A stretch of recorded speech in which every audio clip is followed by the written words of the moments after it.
Hello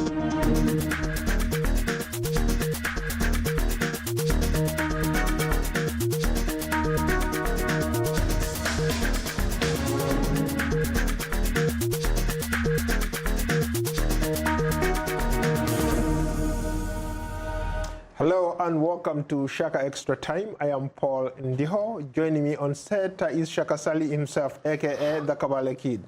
Hello, Shaka. Hello, Paul. How are you? Hugely terrific. How has your week been so far? Very, very, very busy, but I think I like it that way. Okay, a warm welcome to you all our Facebook followers are watching us live. Shaka Extra Time is a show that comes to you every Tuesday here from our global headquarters in Washington. Today we'll be talking about some interesting topics. We'll start in Kenya, maybe cross over to Uganda, and maybe if time allows, we'll talk about other interesting subjects on the continent. So Shaka, President Uhuru Kenyatta is in town. Yesterday he met with the US President Donald Trump. Maybe bring us up to speed. What did these guys talk about? Are you sure he's still in town? My understanding, he was supposed to leave today. I see. Yeah.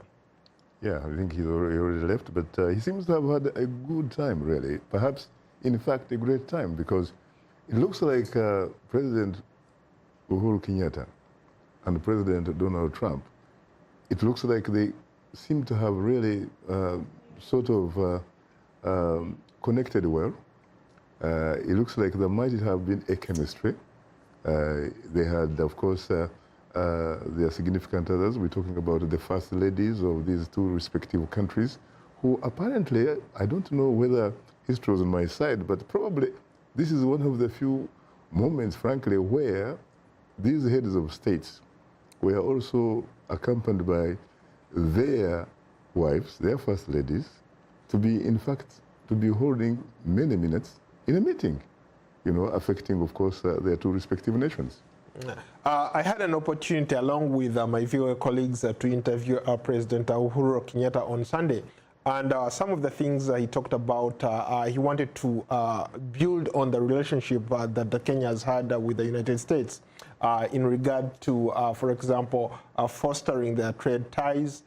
He talked about Kenya Airways flying directly from Kenya to New York, and a whole host of other issues, including security, of course, in Somalia, security around the Kenyan borders, and so many other things. What struck me, though, is Kenyatta seems to be genuine when he's talking about these trade deals. What do you gather? What do you mean about seem to be genuine when he's talking about those deals? Well, this is real. I mean, for example, there is going to be an express highway between Mombasa and Nairobi. We're talking about probably one of the most important projects, really, in recent memory on the African continent. You're talking about a six-lane highway between those two important, spots, really, because when you think about the many very heavy trucks that ply the route from the Kenyan, port city of Mombasa to Nairobi and onward to Uganda, to South Sudan, to Rwanda, to Democratic Republic of Congo, even to Burundi for that matter. This is very, very big, really. This could actually be a game changer, especially given that it will be complementing and supplementing the railway between Mombasa and Nairobi. And we're talking about an American company called Bechtel that is going to be actually, he's already signed a contract and all kind of stuff. It looks like we're talking about a lot of $1 billion here. Yeah, it's supposed to cost about in the neighborhood of 3 point something billion US dollars, and it's my understanding is that it's going to be prior to the SGR. It will be interesting to see what technology they bring that the Chinese didn't bring to Kenya. This is very interesting because, frankly, if there is anything that Africa needs, it needs roads that connect, with these different countries. It needs railways and stuff like that so that the economy can take off. And this reminds me, of course, back when I was a kid reading books about a guy called Sir John Cecil Rhodes, who had this big dream, He actually dreamt about what they called the Cape to Cairo highway. Unfortunately, it remained in the dream. It was never realized. I think this is in fact where African leaders should be looking at. They should be looking at those types of infrastructure. Shaka, President Uhuru Kenyatta considers you as a friend. What makes that guy tick? Well, he considers me a friend because we've known each other before he became the #1 man in Kenya. I know some other members of his family. We're talking about, for example, his younger brother. The last time he was in town, talking about Muhoho. We had dinner. We had an exchange of social amenities. I also happen to be a very, very good friend of their big clan brother, Ngegi Muigai, in Nairobi. Whenever I'm in Nairobi, we hang out at the Intercontinental Hotel. Interesting. Let's talk about something that happened in the news today in Kenya. The arrest and arraignment of the Deputy Chief Justice in Kenya, along with her lawyer. What do you make of those developments? Is this a retribution? Because during the campaign, the president said that he was going to fix these judges who had ruled in favor of the opposition. So could this be the fix that he was talking about? But, you know, let's face it, I'm sure before they took those kinds of steps, they must have had at least access to what they consider to be incontrovertible evidence. I have not seen it yet, but I'm sure it has to be there. It is not only the Deputy Chief Justice of Kenya that is actually facing the law. It looks like this business about tackling graft and corruption may in fact be real. Because let's face it, there are so many heads that have been rolling. Because when you think about Kenya, at one time, in fact, there was a saying in the international community that if you are rich in Kenya and you have a case, you don't have to worry about hiring a lawyer, for example, an attorney, because you know what? You can actually buy a judge. You can actually buy a judge. So I think it has that kind of negative image, and this image must change. But in order for my friend, President Uhuru, to be able to convince not only Kenyans, but perhaps Africans and the international community that he is serious, he probably also has to be able to be in a position where he has to account for what some people characterize as electoral injustice. Because in order for him to have the moral authority to move against some of these people, he really has to address that issue, electoral injustice. So that's a very interesting point, the fact that you mentioned the president's name in this particular thing. A lot of people talk about, when they talk about corruption, they don't separate the first family from the corruption scandals in Kenya. Your take on that? I don't frankly have any evidence, for example, that Uhuru, you could probably associate him with this or that. It is quite possible that he may be a very lucky individual who may have inherited a lot of property, a lot of assets from his family, from his father. After all, his father, Mzee Jomo Kenyatta, was the founding president of Kenya, and there were a lot of cases which have never been resolved. But let's face it, for the last time I checked, when President Uhuru Kenyatta has been in power, I have not seen, again, any incontrovertible or hard evidence pointing to him. So I think you just can't speculate. You have to come up with some evidence. And I think that information is circulating around largely because it appears that he seems to be somehow distancing himself from his deputy president, William Ruto, where there is a lot of information that this man may very well, in fact, be in a situation where he could actually face the law because of the fact that he seems to have actually accumulated a lot of wealth in a very, very short time. A man seems to be like going through a marathon while sprinting, actually. Let's cross over to Uganda. Let's talk about the release of Bobi Wine. Bobi Wine, after nearly more than a week in jail, he was released by the Ugandan government yesterday on bail. Bring us up to speed. What's the status of this young man and all the other legislators who are also facing charges of treason? You know, from everything I have seen, he probably actually shouldn't be where he is right now. And that will also include really some of his colleagues, fellow legislators and all that kind of stuff. But at the end of the day, when you think about it, it seems to me that Bobi Wine has actually benefited enormously from the fact that the state, at least according to a lot of people that I have interacted with, feel that the state has actually gone after him in a manner that is very difficult to justify.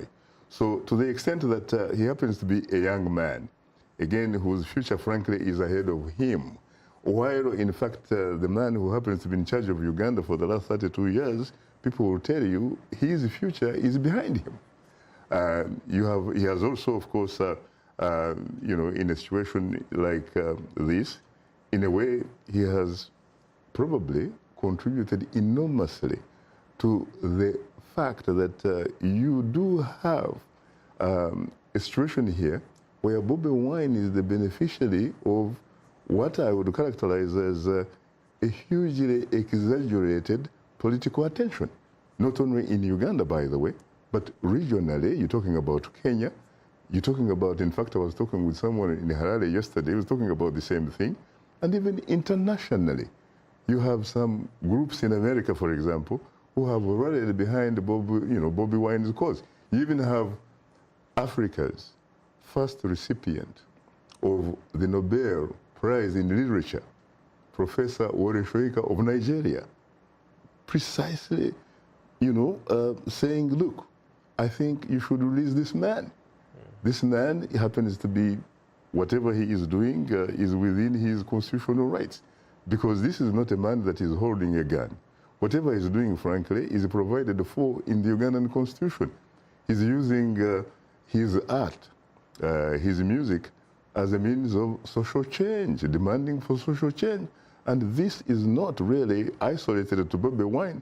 This seems to have drawn traction among the vast majority of Ugandans. Everybody, in fact, right now, from what I hear in terms of what I read, who you talk with, they seem to think that in fact, when it comes to change, change should in fact have happened to Uganda yesterday, not today.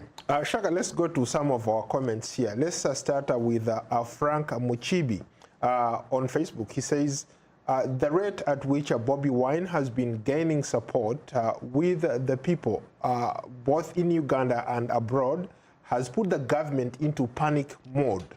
No wonder he's facing such treatment. Shaka, would you agree? Well, let's face it. First of all, you did have a case, against Bobi Wine that he allegedly happened to be in charge of weapons. We're talking about AK-47s here. And this, because of that, this man was initially tried by, or at least appeared in front of what is called a military court-martial. This man has never been a soldier, to my knowledge. He's not a soldier. He probably shouldn't really have had any relationship with that type of, military type of, court-martial. In fairness, the charges were dropped. Yeah, but they were dropped, obviously, because initially the government must have been panicking, because if they hadn't, why would it even go there? Because obviously it means that probably what we are seeing here was a sort of creativity. Somebody was creating something that did not exist. Someone was trying to be innovative, imaginative, to the extent that he built a case that will nail Bobi Wine, in a sense that he could probably be charged with treason. Don't forget, by the way, that his driver was actually killed. We don't know specifically who killed him, but there is a lot of suspicion that whoever killed him probably may in fact have been agents of the state. They killed this man who was seated, by the way, in a passenger's seat. And there's speculation that the people who were assigned to do whatever they did thought or felt they were, in fact, taking out Bobby Wine. Amanya, let's go to another commenter, Amanya Kevin. Bobby Wine once said, when leaders become misleaders and our mentors become tormentors, our position becomes the opposition. Opposition becomes our position. What do you think about that statement made by Bobby Wine in one of his songs? I think it makes sense because when you have leaders, for example, like the incumbent Ugandan President Yoweri Museveni, who came, by the way, in 1986 in power, very, very enormously popular. And part of the reason, frankly, was that whatever he said, whatever he touched, it turned into gold because it was a reflection of the objective social, economic, political conditions at that point in time. He talked, for example, about African leaders who overstay in power. He said that, he was so contemptuous, sincerely, and you could even see it in his eyes, of leaders who essentially overstayed in power, became dictators and all that kind of stuff. But can you imagine that, ironically, 32 years later, this is the same man who is in power. And for him, he has a way of justifying it. Initially, he said the media misquoted him, that he did not really mean people who overstay in power, that he meant leaders who stayed in the power, perhaps without being voted for electorally. And yet, we know the history of his elections. In fact, a lot of information, when you look at it, it shows that this is a man, sincerely, who has carved out his career in a manner where some people say he suffers from a disease of having a pathological fear of fair competition, because he likes to compete against opponents whose hands are tied behind their backs, their feet tied together, while he is free. So he punches and says, Paul, can you please punch back? He just smiles at you because you can't. Yeah, Shaka, you raised an issue that I want to go back to. Let's maybe I go to our audience. You are watching Shaka Extra Time, a show that comes to you live every Tuesday. Shaka, let's go back to the comments. Let's go to Mexico.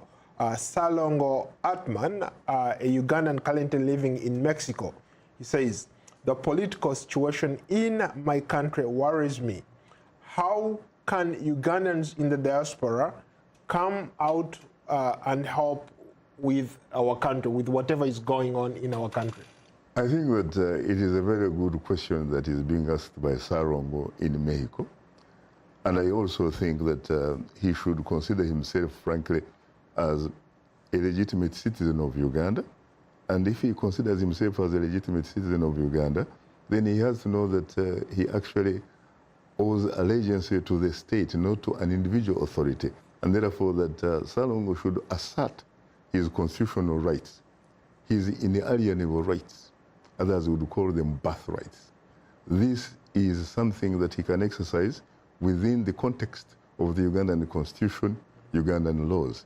He can, for example, express, for example, he is essentially democratic rights by writing letters to the media, by essentially sending messages of solidarity to those that are fighting for their constitutional rights in Uganda via, for example, Facebook, via Twitter, via some other social media platforms.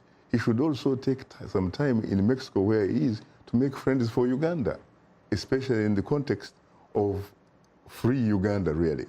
Because let's face it, Uganda deserves a leadership.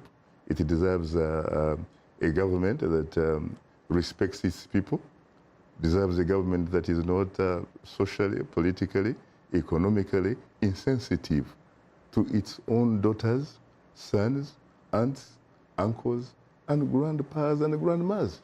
Shaka, it would be unfair to Ugandans if we didn't talk about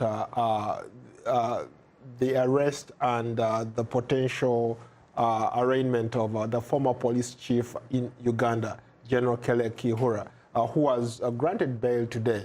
A lot of people look at that guy and say he was the terror. He was the institution that oppressed people in Uganda. But today, he was granted bail that he denied a lot of Ugandans.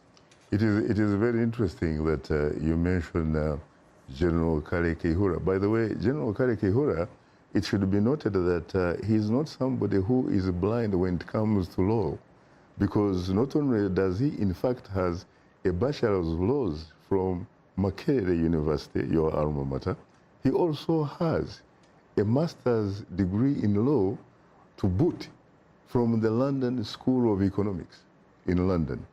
He is an incredible guy, a guy who believed in social economic justice for all of us, to the extent that when he finished his law degree, he actually joined Yoweri Museveni in the bush because he was, at the time at least, fighting for social economic justice for Ugandans.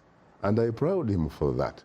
Unfortunately, when he got into power, he seemed to either have forgotten that or he seemed to have been misused, because whenever he committed certain things that you would call crimes and what have you, whenever he enforced certain orders and that type of stuff, he always said that the orders were from above. I don't know whether that above meant heaven. I don't know whether that above meant from his immediate supervisor, his immediate commander. After all, he's a military, and let's face it, there is no democracy or pretense of democracy in the military as an institution. You have to be very disciplined, and whenever your superior officer orders you to do something, you just have to salute and move on. But I think that in fairness to the Ugandan government, or at least the institution of the judiciary system, I like the idea that they are looking at General Kale Kihura, despite his earlier pronouncements about people in similar situation not, at least in his particular case, not being eligible for either to be bailed out or bond or that kind of stuff. I think I like the fact that right now he's being treated sincerely the way anybody should be treated, which is taken through due process with respect and dignity, and to make sure that he's a beneficiary of what the Constitution says. He should, any person in his situation should benefit from. So I hope that in this process, along the way, he may actually begin to looking at the Uganda through different social, cultural, political lenses of experience. Very briefly, so what do you, when you look at his current situation, what kind of advice would you give to people who are maybe in similar positions, who abuse power when they're in those positions? How can they, and maybe look at it broadly from an African context, how can they not misuse power when they are given positions of power? I think first and foremost, what is key, frankly, is democracy. We need to embrace democracy in Uganda, in Africa, in the world. And you know why I say that, Paul? It is very simple. Because the last time I checked, democracy happens to be the only thing that you could actually characterize as an equal opportunity employer. Whether you are in power or in they say like that in Uganda, you are, you are in charge and all that kind of stuff. You have all these privileges and what have you. Or whether you are out of the privileges and what have you, it still remains the only common denominator that is socially, environmentally, and legally friendly. As a matter of fact, I have a situation about Zimbabwe, where you and I spent about 2 weeks. You remember the founding Prime Minister of Zimbabwe, later to become President Robert Gabriel Mugabe. He ruled Zimbabwe for 37 years. For the first 20 years, it looked like it was very good, it was normal and what have you. And later things really became problematic, especially when he invoked, and probably rightly so, he invoked the land reform issue, which a lot of people say should actually have been done a long time ago, except that probably they have problems with the manner in which he invoked it. This is a man, for example, who had no respect in terms of democracy. It was okay for him democracy to be on his side, but certainly not on the side of the opponents like the late Morgan Richard Changelai of MDC and all that kind of stuff. But can you believe that in the last few weeks when we were in Zimbabwe, he was in fact, guess what, the voice of democracy. He was in fact complaining that Zimbabwe, frankly, seems to be at least deteriorating democratically, because he obviously realized that democracy, at least as he knew it, was not on his side at that point in time. But guess what? If he had in fact realized this long time ago, he would have provided a democratic foundation of which he would in fact later would have become a beneficiary. So anybody, frankly, who thinks about rights and what have you, these rights are not for individuals, they're for all of us. Shaka, we're almost running out of time. There are a lot of people who have died this year.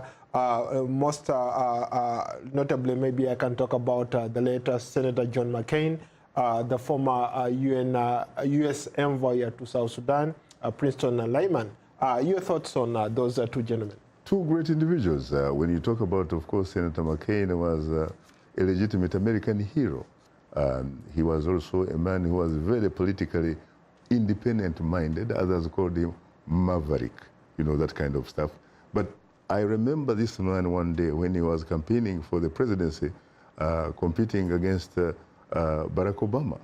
There was a lady who was using very unpleasant language describing Obama. You cannot believe Senator McCain actually walked to this lady. I remember that, yes. Removed her microphone and said, no, Obama is a good American. He is a legitimate contender of the presidency, and it is up to the American people to choose who they want to be their president. So when I look at a man like McCain, and I look at a man like Princeton Lyman, by the way, in addition to being the special envoy for South Sudan or Sudan, he also was a distinguished diplomat in Nigeria and South Africa. He was very, very highly respected. So, in fact, someone told me yesterday that this is very unfortunate because these two gentlemen, they had the sort of skills, really, that the United States of America needs at this point in time. Shaka, we have about a minute. Can you briefly talk about what you're talking about tomorrow on Straight Talk Africa? We'll be, tomorrow on Straight Talk Africa, we'll be, of course, talking about Bobby Wine. We'll also be talking about the late Kofi Annan, the first African, someone say, sub-Saharan Secretary General of the United Nations. And of course, he was able to distinguish himself during the 10 years he was there. And again, he will probably be best remembered, really, for helping to bring some kind of or semblance of peace, really, to the Republic of Kenya in 2007-2008, when Kenya was on the verge of banning, really, because some elements had allegedly stolen election or tried to at least come up with a result that did not reflect the will of the people, but rather the will of either the people who counted the votes or the individual who announced the final result. On that note, thank you so much for being a great guest. I look forward to hosting you on another edition of Shaka Extra Time. Until then, so long from Washington. Thank you so much. You're most welcome.